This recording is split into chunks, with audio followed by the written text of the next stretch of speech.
Hello everyone, welcome to exam टेजी। आप लोग भी अगर पीजी 2024 के लिए आप लोग सीयूईटी का एग्ज़ाम देने वाले हैं तो इस वीडियो को पूरा देखिए। इस वीडियो में हम लोग बात करने वाले हैं जो नया नोटिफिकेशन आया है सीयूईटी एमए के लिए, एमएससी के लिए, तो उसमें क्या-क्या चेंज किए गए हैं, क्योंकि लास्ट ईयर के अगर आप क्वेश्चन पैटर्न के बारे में देखिएगा और इस बार देखिएगा तो वो चेंज कर दिया गया है और ये बहुत ही इम्पोर्टेंट हो जाता है। इसमें अभी भी बहुत सारे स्टूडेंट्स को क्लैरिटी नहीं है कि क्या पैटर्न है, क्या पढ़ना है, क्या क्वेश्चन पूछा जाएगा, टाइम कितना मिलेगा, तो उन सब के बारे में हम लोग इस वीडियो में डिटेल से आपको बताएंगे।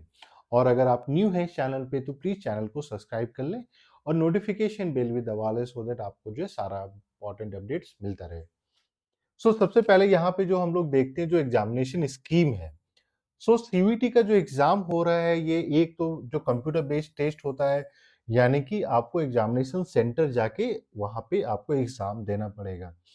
दूसरा जो बहुत सारे लोगों का जो ये क्वेश्चन आ रहा था कि सर एग्जाम हिंदी में होगा, इंग्लिश में होगा, तो ये एग्जाम जो है medium question paper will be English and Hindi, ये बायलिंगुअल होगा। तो एक्सेप्ट वो सारे जो लैंग्वेज कोर्सेस होते हैं, फॉर एग्जांपल हिंदी, संस्कृत, तमिल, तेलुगु, इन सब के जो पेपर्स होते हैं उसके अलावा जितने भी पेपर्स हैं ये इंग्लिश और हिंदी दोनों में कंडक्ट कराया जाएगा। ठीक है। अब मेन यहाँ पे इंपॉर्टेंट आ जाता है the structure of examination for CUET. अब यहाँ पे सबसे बड़ा बदलाव किया गया है। जो फर्स्ट चेंज किया गया है, यहाँ पे लिखा गया there will be no general test with each paper. इसका मतलब जो लास्ट ईयर अगर हम 2023 के पैटर्न के बारे में एक बार समझें तो 2023 में जो पैटर्न होता था वो पार्ट ए होता था जिसमें आपके 25 क्वेश्चंस होते थे और ये 100 मार्क्स का होता था, ये जनरल पेपर होता था। जनरल पेपर होता था। और पार्ट बी की अगर बात करें जो आपके डोमेन सब्जेक्ट्स होते थे, डोमेन मान लीजिए कि अगर आप पॉलिटिकल साइंस है तो पॉलिटिकल साइंस आपका डोमेन पेपर हो गया। तो यहाँ पे आपके 75 क्वेश्चंस होते थे और 300 मार्क्स के होते थे। अब यहाँ पे ये किया गया और ये जो सारा पार्ट ए पार्ट बी है वो हर एक क्वेश्चन पेपर के साथ हुआ करता था। लेकिन 2024 में जो बिग चेंज किया गया है कि there will be no general test with each paper. इसका मतलब आपको सिर्फ जो है एक पेपर जो आएगा जिसमें आपके सिर्फ डोमेन पेपर्स ही होंगे जहां पे आपके 75, और यहां पे आप क्लियरली देख सकते हैं the question paper will have only 75 question. मतलब कि सिर्फ और सिर्फ डोमेन सब्जेक्ट्स के ही क्वेश्चन पेपर रहेंगे। लेकिन इसके साथ साथ एक और बड़ी चीज की गई है। बड़ी बात यह कही गई है कि the candidate can choose a general paper as subject. मतलब आप सब्जेक्ट के रूप में जनरल पेपर को सेलेक्ट कर सकते हैं।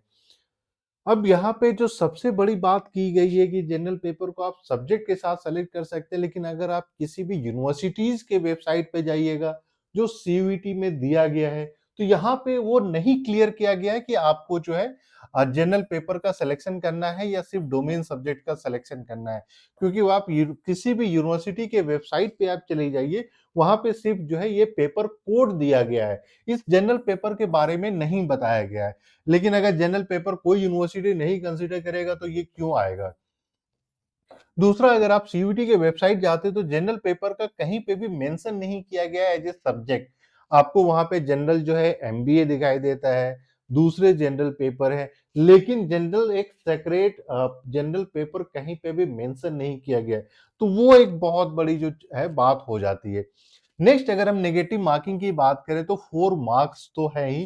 जो करेक्ट ऑप्शन होता है उसके लिए आपको 4 मार्क्स मिलेंगे और नेगेटिव मार्किंग आपके -1 ही है।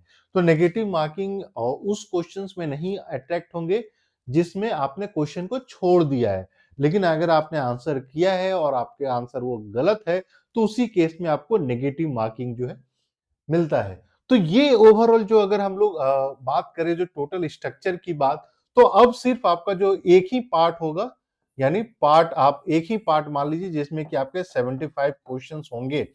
अब दूसरा जो हर एक यूनिवर्सिटी ने ये नहीं क्लियर किया है कि आपको सिर्फ पार्ट एक 75 क्वेश्चन जो डोमेन के पेपर्स हैं उसी के बेसिस पे आपको अवार्ड किया जाएगा कि जनरल भी दिया जाएगा, जनरल को भी कंसीडर किया जाएगा। हर एक यूनिवर्सिटी के वेबसाइट पे सिर्फ आपको जो है डोमेन का ही नाम दिया गया है। लेकिन एक इसमें मैं इसलिए बोल रहा हूँ क्योंकि अगर आप दिल्ली यूनिवर्सिटी की बात करते हैं तो दिल्ली यूनिवर्सिटी का जो वहां पे पूरा स्ट्रक्चर है वहां पे उन्होंने पीएचडी का डाल रखा है, उन्होंने एमए का दिया ही नहीं, एमएससी का दिया ही नहीं है। तो वो एक बहुत बड़ी समस्या है। इसलिए जितने भी कैंडिडेट जो अभी एकदम बेचैन हो रहे हैं फॉर्म फिल करने के लिए, अभी आप लोग फॉर्म फिल नहीं कीजिए। आप लोगों को बताया जाएगा कि कौन-कौन से ऐसे यूनिवर्सिटीज़ है जिनको इस बार सीयूईटी में इंक्लूड ही नहीं किया गया है। तो क्या आगे चल के ये इंक्लूड होंगे, नहीं होंगे, इसलिए थोड़ा वेट कर लीजिए। कम से कम 2-3 दिन वेट करना पड़ेगा, तभी वो सारी क्लैरिटी आएगी। हम लोगों ने भी एनटीए को मेल लिखा है कि इस पे थोड़ा-सा क्लैरिटी दीजिए, सिर्फ जेएनयू ही नहीं, बहुत सारे ऐसे यूनिवर्सिटीज़ हैं जिनको इंक्लूड नहीं किया गया है, तो उन सारी यूनिवर्सिटीज़ का क्या? फॉर एग्जाम्पल मान लीजिए अगर आप लास्ट ईयर देखते हैं तो सिक्किम यूनिवर्सिटी भी थी, आपके सेंट्रल यूनिवर्सिटी ऑफ केरला भी थी, central university of Punjab and Haryana भी थी। लेकिन इस बार उन सारी यूनिवर्सिटीज को इंक्लूड ही नहीं किया गया है। तो क्या सिर्फ जेएनयू मिसिंग है? क्योंकि न्यूज़ में तो हम लोगों ने देखा था कि जेएनयू के बारे में बोला जा रहा है कि अलग से एग्जाम कंडक्ट कराया जाएगा। What about BHU? बीएचयू जैसे बड़ी यूनिवर्सिटी को भी इंक्लूड नहीं किया गया है। सो अभी आप लोग का फोकस सिर्फ प्रिपरेशन पे होना चाहिए, इधर-उधर की बातें नहीं देखिए। एकदम फॉर्म भरने में हड़बड़ी कुछ नहीं करनी चाहिए। आपको एक ही चीज़ पे ध्यान देना चाहिए कि आपका प्रिपरेशन कितना अच्छा हो जाए। ठीक है? तो इस बात पे ध्यान रखना है और बाकी हम लोग हर एक वीडियो में अब बताते रहेंगे कि आपको कौन-कौन सी यूनिवर्सिटीज़ के लिए क्या-क्या एलिजिबिलिटी क्राइटेरिया है। क्योंकि अगर आप जस्ट फॉर्म ही फिल कर दिए विदाउट एलिजिबिलिटी देखे हुए, तो वहाँ पे आपको फिर जो है समस्या हो जाती है। तो इसके अनुसार आपको जो है अपना प्रिपरेशन करना है। अब एक चीज़ तो क्लियर है कि आपको जो डोमेन सब्जेक्ट्स हैं, यानी कि आप जिस भी सब्जेक्ट में एग्ज़ाम देना चाहते हैं, अगर आप मान लीजिए एमएससी फिज़िक्स के लिए एग्ज़ाम देना चाह रहे हैं, तो आपको सिर्फ़ और सिर्फ़ अभी फिज़िक्स पे फ़ोकस करना चाहिए। पार्ट 1 का इंक्लूजन होगा कि नहीं होगा, जनरल सेक्शन का इंक्लूजन होगा कि नहीं होगा, उसके बारे में थोड़ा क्लैरिटी आ जाने दीजिए, फिर ही आप लोग को बताएँगे। लेकिन इसके अलावा अभी आपको जो है फ़ोकस मान लीजिए आप हिस्ट्री का देना चाह रहे हैं, तो फ़ोकस सिर्फ़ हिस्ट्री का ही होना चाहिए। इसके अलावा भी मान लीजिए आपके पास जो है क्वेश्चन पेपर चाहिए, पास्ट पेपर्स चाहिए, टेस्ट सीरीज़ चाहिए तो आप लोग कॉल या मैसेज कर सकते हैं ऑन द नंबर 8448878849।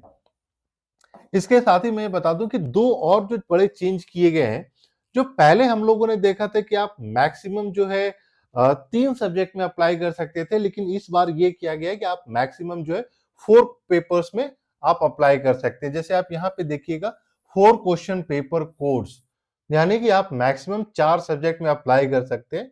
और दूसरा जब 75 क्वेश्चन है तो आपका टाइम भी घटा दिया गया है।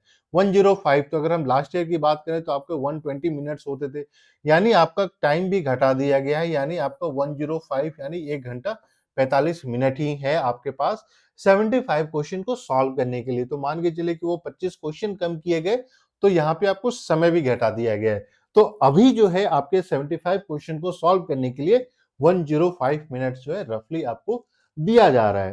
तो 75 प्लस अगर आप मान लीजिए 30 करते हैं तो 105, यानी हर एक क्वेश्चन के लिए रफली मान के चलिए कि आपके पास 70 से 75 सेकंड का समय अवेलेबल होता है।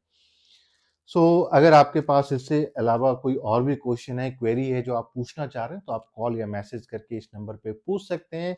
टेस्ट सीरीज के बारे में, पास्ट पेपर्स के बारे में या फिर किसी से रिलेटेड कोई भी क्वेश्चन है, रिजर्वेशन से रिलेटेड, डॉक्यूमेंटेशन से रिलेटेड, तो सारे इन्फॉर्मेशन आपके साथ शेयर किया जाएगा। कुछ स्पेसिफिक क्वेश्चन है तो आप वो भी पूछ सकते हैं वीडियो के कमेंट में और हम लोग कोशिश करेंगे आपको जल्द से जल्द आंसर करने का। Thank you and we wish you all the best.